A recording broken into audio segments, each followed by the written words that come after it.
Alors bonjour à tous, je fais cette petite vidéo en complément de la vidéo précédente. J'ai décidé du coup de faire plusieurs petites vidéos en essayant de poser des questions à chacune des personnes qui sont concernées. Cette première vidéo donc sera destinée à Monsieur Ahmed Moualek. Alors Ahmed Moualek, j'ai essayé d'aller sur son live, enfin, je suis allé sur son live tout à l'heure, et puis j'y suis allé aussi, c'était hier je crois, ou avant-hier, je sais plus, en essayant du coup de lui poser les questions que je souhaitais lui poser. Et j'ai malheureusement été bloqué. Alors en fait, je vais d'abord poser la question, donc celle qui sera le sujet de cette vidéo. Et je sais pas, un certain Bouchaïb, qui doit être un des modérateurs de son live, de son chat, m'a bloqué. J'ai réessayé aujourd'hui et pareil, j'ai été bloqué parce que apparemment mon nom ne convenait pas. Il disait du coup il arrivait à détecter en fait que le pseudo de la personne, euh, s'il était un peu bizarre, s'il avait une certaine connotation, eh bien, pourrait vouloir dire que cette personne est un diable. Donc il a soigneusement esquivé toutes mes questions, disant par exemple, la première question, il a dit qu'il n'était pas Jésus et que du coup il pouvait pas répondre. Il pouvait pas répondre, voilà. Et puis la deuxième fois, bien sûr, il s'est fichu de moi parce que à cause de mon nom, enfin de mon pseudo, quoi. Et puis la deuxième fois, il a juste dit que c'était pas le sujet, que le sujet de du live c'était la Shoah et que on n'en avait rien à faire de ce que je pouvais demander.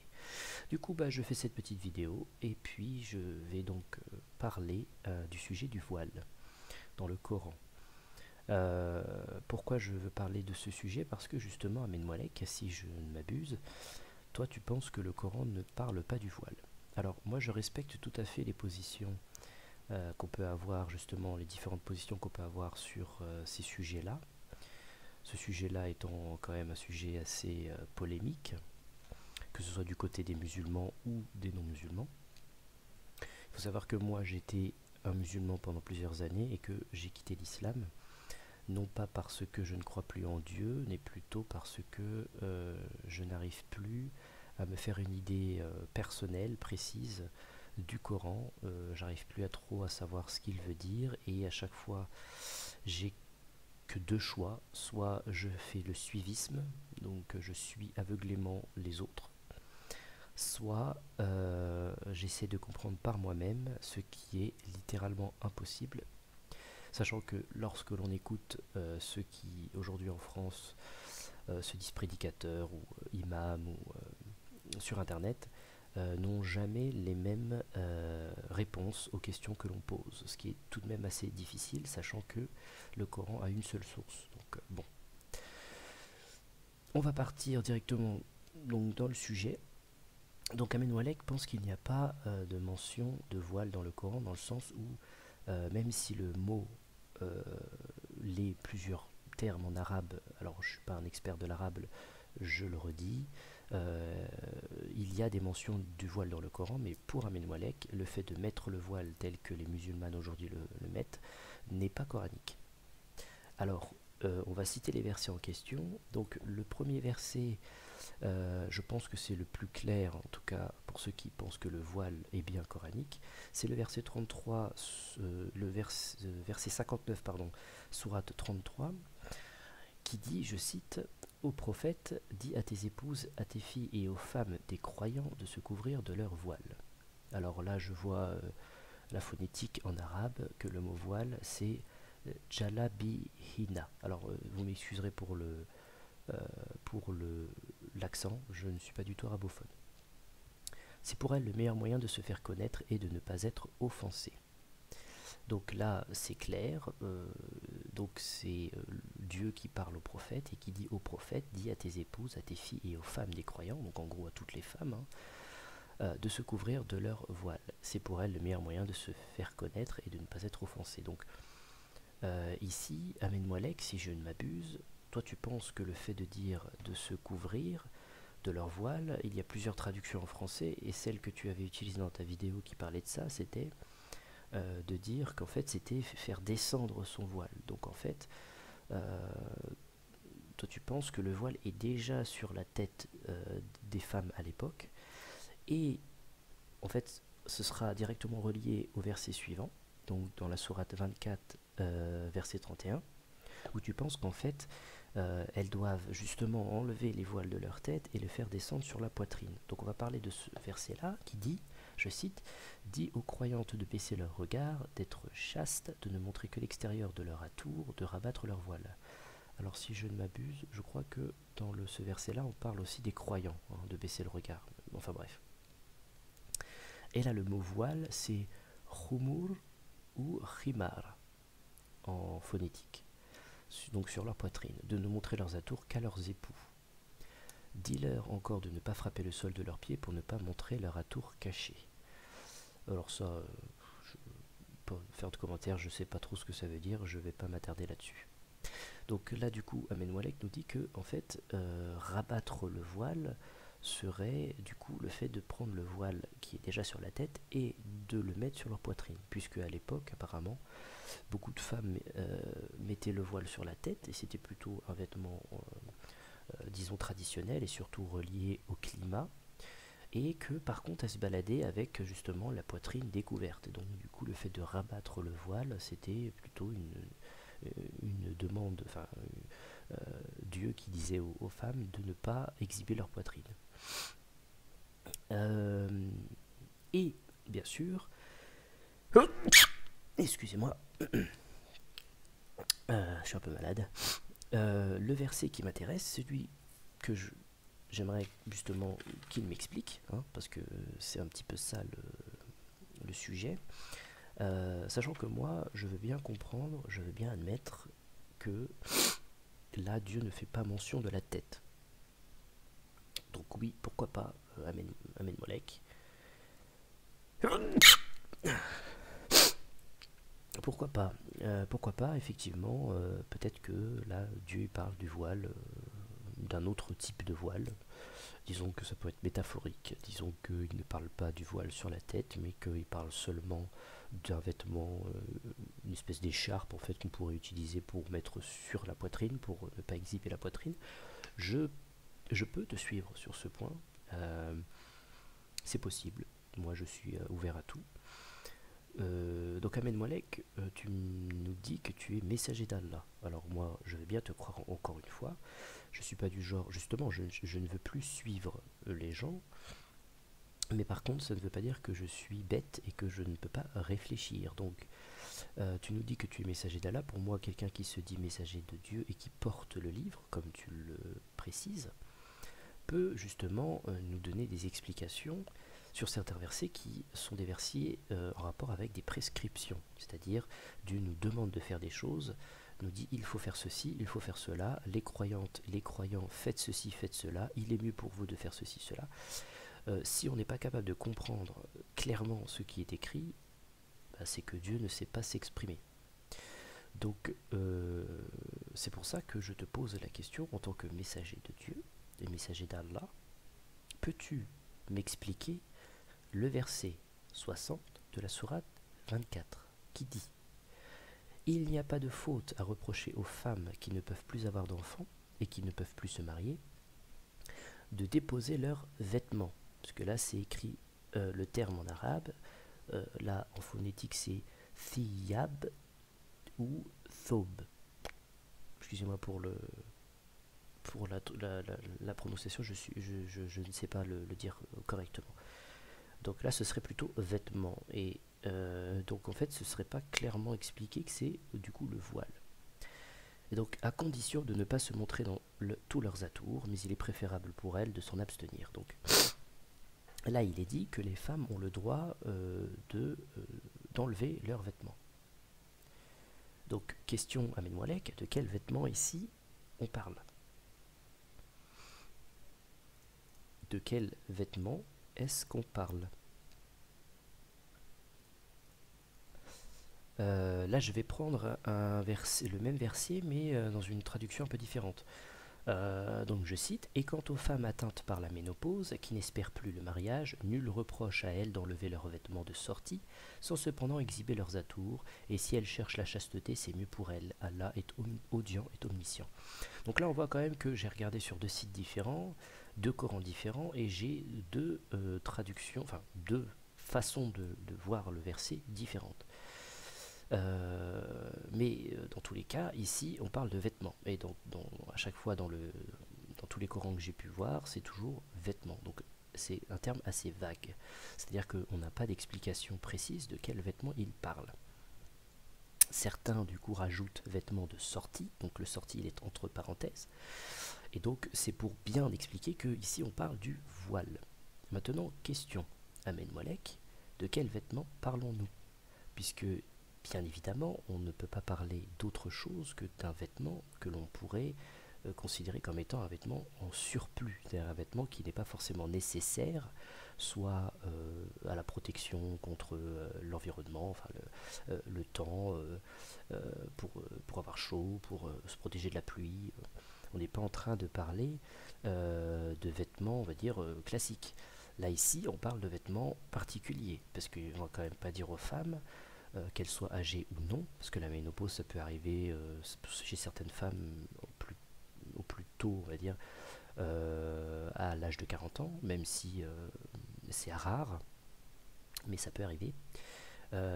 Ici, bien évidemment, on parle c'est quand même assez certain, on parle du voile. On parle d'un vêtement supplémentaire. Donc peut-être éventuellement ça pourrait être ce voile que l'on met sur la poitrine, mais c'est tout de même assez extraordinaire puisque on ne va quand même pas dire à une femme, même si elle est âgée, d'exhiber sa poitrine et de sortir comment dire, en décolleté, ce qui serait assez étonnant. Sachant que les versets d'avant, on le voit bien, hein, le verset 59 de la sourate 33 dit bien: couvrez-vous de vos voiles. Dis à tes épouses et à tes filles et aux femmes des croyants de se couvrir de leur voile. C'est pour elles le meilleur moyen de se faire connaître et de ne pas être offensé. Donc là, surtout qu'en plus c'est bien écrit Jalabihina, Jalabihina, le mot djilbab, là je vois sur le petit commentaire, vient de la racine JLB qui signifie tirer et désigne un par-dessus tiré sur la robe. Le port du voile, nous précise Jacques Berck, dans son essai de traduction du Coran, distingue la femme libre, oura, des femmes de condition inférieure. Alors ça c'est un autre sujet. C'est vrai que pendant un temps j'avais entendu cette histoire, ce fait qui était de dire que à l'époque c'était les esclaves n'avaient pas de voile et que c'était les femmes de bonne condition qui avaient du coup le voile. Alors, explication Amen Molek, de quel vêtement parle la sourate 24, verset 60? De quel vêtement? Puisque là, bien évidemment, c'est écrit vêtements.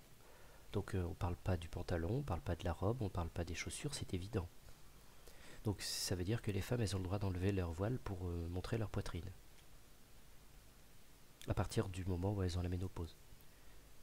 C'est ça? Sachant qu'en plus, les décolletés, même dans les sociétés occidentales, sont souvent vus comme étant un signe de provocation. Donc je veux dire, il n'y a pas besoin d'être musulman pour savoir que un décolleté, lorsqu'il est vraiment très prononcé, c'est très souvent un signe de provocation, quoi. Donc ce serait étonnant que Dieu leur dise: bah, c'est bon, allez-y, mettez des décolletés, enlevez vos t-shirts, on n'a qu'à faire des t-shirts mouillés, tant qu'on y est. Enfin, je veux dire, il faut essayer de répondre aux questions, surtout à ces questions-là, parce que ce sont des questions qui sont très importantes, surtout pour les personnes non musulmanes. Je reviens du coup à cette histoire de traduction. Parce que justement, le problème principal, j'ai l'impression, c'est que en fait, les traductions sont toutes différentes.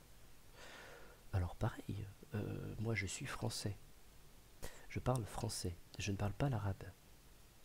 j'ai quelques notions, je parle pas couramment, je connais quelques sourates en arabe, je les ai apprises au moment quand j'étais musulman, je connais quelques mots, mais je ne saurais pas faire la différence entre tous ces termes qui signifient voiler, tirer, couvrir, enfin je ne sais pas. Donc moi quand je veux lire le Coran, je le veux le lire en français, c'est-à-dire je voudrais avoir la traduction en français, c'est-à-dire ce que Dieu a voulu me dire, je voudrais pouvoir le comprendre. Ça veut dire quoi savoir justement comprendre? C'est-à-dire la langue maternelle, c'est la langue avec laquelle on pense, c'est-à-dire celle que l'on utilise dans nos pensées, dans nos réflexions. Du coup, moi, ma compréhension passe par le français. Lorsque l'on dit de quelqu'un qui est bilingue, c'est que sa deuxième langue peut être également utilisée dans une forme de réflexion, de compréhension, et qui en plus de tout cela est capable de parler couramment et de se faire comprendre. Moi personnellement, ne serait-ce que l'anglais, alors que je suis allé à l'école comme tout le monde, j'ai quelques notions en anglais, je suis pas bilingue, mais je sais comprendre l'anglais. Je ne rêve pas en anglais et je ne parle pas couramment l'anglais. Et bien évidemment, comprendre l'anglais me demande une certaine concentration. Alors imaginez-vous l'arabe, qui est une langue extrêmement complexe, très riche, dont certains mots peuvent avoir plusieurs sens. Comment fait-on en tant que Français pour lire le Coran et comprendre le Coran de manière claire en français? Et pareil pour un Chinois, pour un Allemand, pour un Espagnol, c'est la même chose. Moi je suis français. Donc si on vient me dire, que ce soit les coranistes ou Ahmed Moalek ou Mehmet Mamar ou un autre, qu'un terme en français est faux dans le Coran que j'ai dans ma cuisine, dans mon salon, et que la traduction est fausse, je veux dire, comment vous voulez que les gens se convertissent à l'islam? Eh bien moi je vais vous dire comment. Par suivisme. C'est-à-dire qu'ils vont suivre aveuglément une personne. Les personnes que j'ai rencontrées qui se convertissent à l'islam s'intègrent dans un groupe. Ils ont suivi une personne et se sont intégrés dans un groupe. Ils se sont intégrés dans le sens où ils ont trouvé une certaine cohésion dans ce groupe et se sont euh, sentis complets dans ce groupe. Et eux-mêmes se sont convertis et ensuite ils ont appris l'arabe, éventuellement. Et ensuite ils ont appris tout ce qu'il faut savoir sur l'islam. Et c'est leur groupe, le leader de ce groupe, qui va leur dire voilà, ça veut dire ça, ça veut dire ça, ça veut dire ça. Maintenant, moi je vais sur internet, YouTube, hop, coraniste, tiens, c'est qui? Qu'est-ce qu'il me raconte? Ahmed Moalek, tiens, qu'est-ce qu'il me raconte? Ah non, mais il n'y a pas de voile dans le Coran. Je suis le messager de Dieu. Pourquoi pas?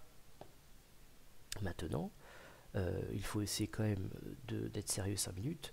Si vous êtes seul à comprendre le Coran en arabe, en expliquant que justement tout passe par la subtilité du langage, les termes extrêmement complexes, comment voulez-vous qu'un Français de base se convertisse à l'islam?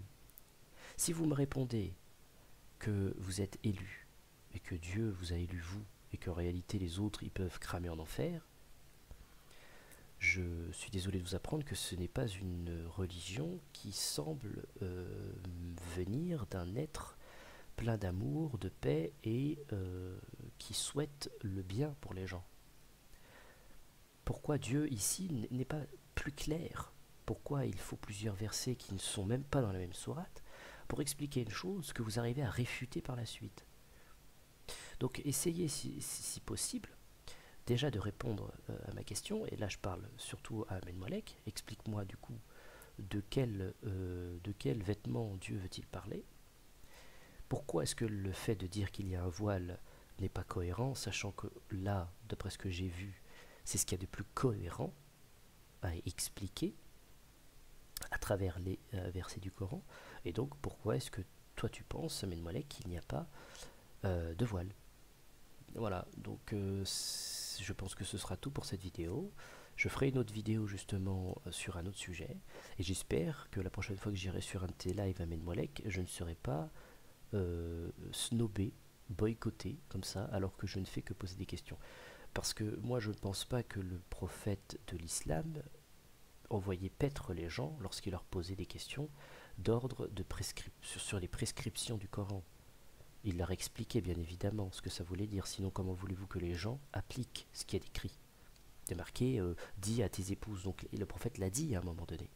La question est de savoir qu'est-ce qu'il leur a dit. Il leur a bien dit mettez le voile, mettez tel vêtement à tel endroit, faites ceci ou cela. Pourquoi aujourd'hui les musulmans se divisent sur cette question? Pourquoi certains disent qu'il faut aussi couvrir le visage, que la femme soit complètement enfermée? D'autres disent que non, que seul suffit le voile sur la tête sans forcément cacher le visage.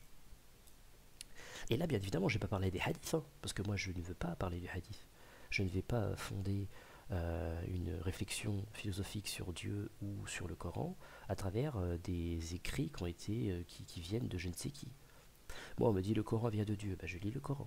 Le Coran suffit d'après les coranistes, bah, je lis le Coran. Donc, question, de quel vêtement Dieu veut-il parler dans le verset 60 de la sourate 24? Voilà, merci beaucoup de m'avoir écouté et puis en espérant avoir une réponse. Au revoir, à bientôt.